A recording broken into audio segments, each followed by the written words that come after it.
Halo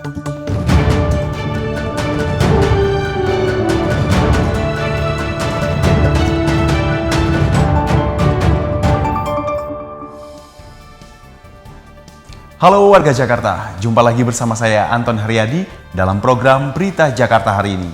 Jumat 31 Oktober 2025, kami akan menghadirkan berita pilihan dan informasi terbaru untuk Anda.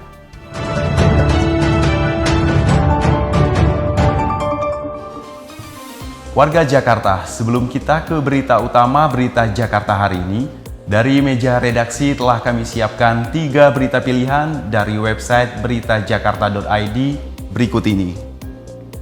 Informasi pertama, kontingen DKI Jakarta menjadi juara umum Olimpiade Sains Nasional atau OSN 2025. Kontingen DKI Jakarta berhasil memborong 17 medali emas, 31 perak, 31 perunggu, 9 penghargaan khusus, dan 14 honorable mention. OSN merupakan ajang talenta bagi peserta didik di bidang sains yang diselenggarakan oleh Kementerian Pendidikan Dasar dan Menengah. Kegiatan ini diharapkan mendorong kontribusi para siswa dalam perkembangan Jakarta menuju kota global.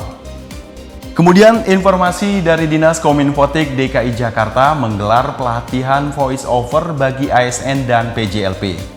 Materi seperti penguasaan pernapasan, artikulasi, hingga smiling voice diberikan untuk meningkatkan kemampuan peserta menghasilkan suara yang baik dalam produksi konten dan program sosialisasi Pemprov DKI Jakarta. Pelatihan ini diharapkan mampu meningkatkan kualitas produksi informasi publik dari Pemprov DKI Jakarta. Selanjutnya, DPRD DKI Jakarta melalui Panitia Khusus Rancangan Peraturan Daerah Kawasan Tanpa Rokok melarang total area merokok di ruang tertutup. Hal ini tertuang dalam revisi Raperda Kawasan Tanpa Rokok. Hasil finalisasi Raperda ini akan diserahkan ke Badan Pembentukan Perda untuk ditindaklanjuti sesuai mekanisme sebelum dibawa ke Kementerian Dalam Negeri dan disahkan dalam rapat paripurna. Informasi selengkapnya warga Jakarta bisa langsung kunjungi website beritajakarta.id, website berita resmi pemerintah Provinsi DKI Jakarta.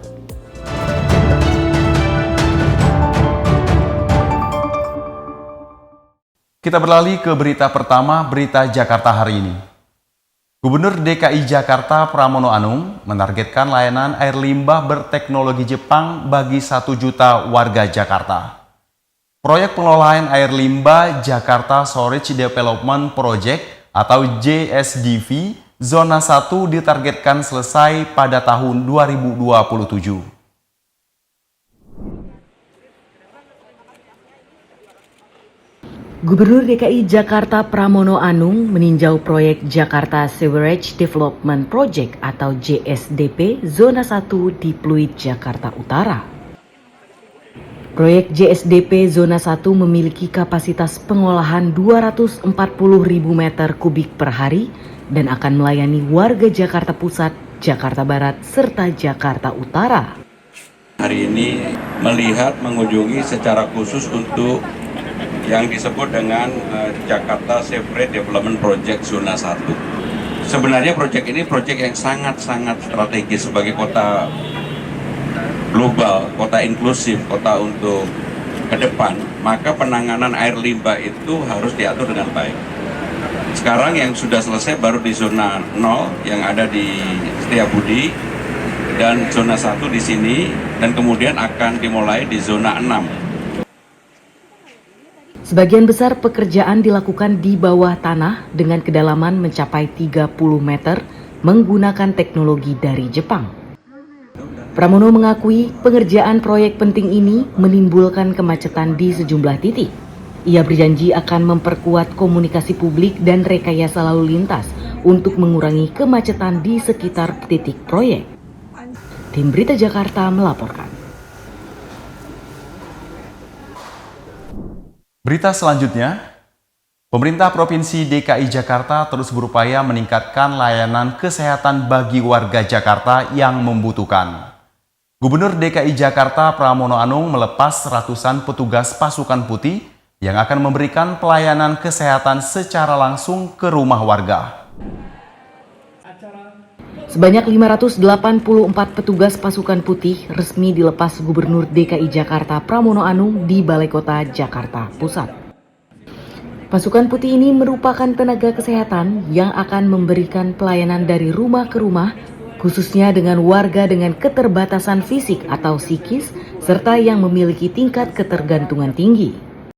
Mereka sebenarnya sudah 1 bulan ini bekerja, mendapatkan pelatihan, dan mereka akan diterjunkan untuk turun di masyarakat bagi warga yang membutuhkan. Di antaranya adalah yang difabel, lansia, kemudian juga ada juga beberapa yang masih muda tetapi sudah tidak bisa beraktivitas, sehingga dengan demikian pasukan putih inilah yang kemudian akan turun ke lapangan. Mereka akan memberikan perawatan, rujukan, bahkan kalau diperlukan akan membawa yang bersangkutan atau pasien tersebut ke rumah sakit rujukan. Pramono menyebut pasukan putih berada di bawah koordinasi Dinas Kesehatan Provinsi DKI Jakarta dan akan menjaga garda terdepan dalam pelayanan kesehatan berbasis komunitas pada tingkat kelurahan di 5 wilayah kota administrasi. Program ini diinisiasi berdasarkan pengamatan langsung Pramono saat melakukan kunjungan ke berbagai wilayah di Jakarta. Adapun tugas pasukan putih meliputi pemberian perawatan dasar, pemantauan kondisi kesehatan, edukasi, dukungan emosional, serta membantu proses rujukan ke fasilitas kesehatan. Putih ini salah satu pasukan yang... Dengan kehadiran pasukan putih, pemerintah Provinsi DKI Jakarta berharap layanan kesehatan dapat menjangkau seluruh lapisan masyarakat, khususnya mereka yang memerlukan perhatian khusus. Tim Berita Jakarta melaporkan.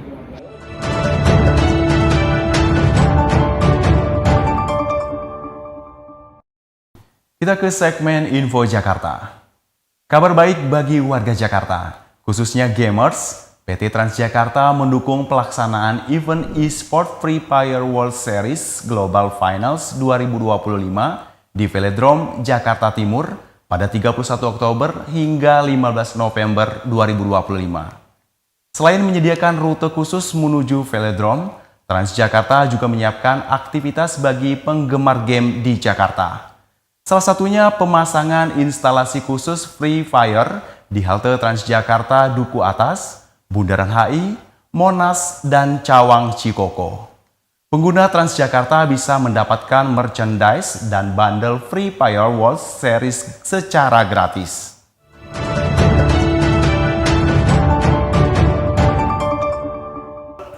Sebelum memulai aktivitas esok hari, warga Jakarta bisa melihat perakiraan cuaca yang dirilis BMKG berikut ini.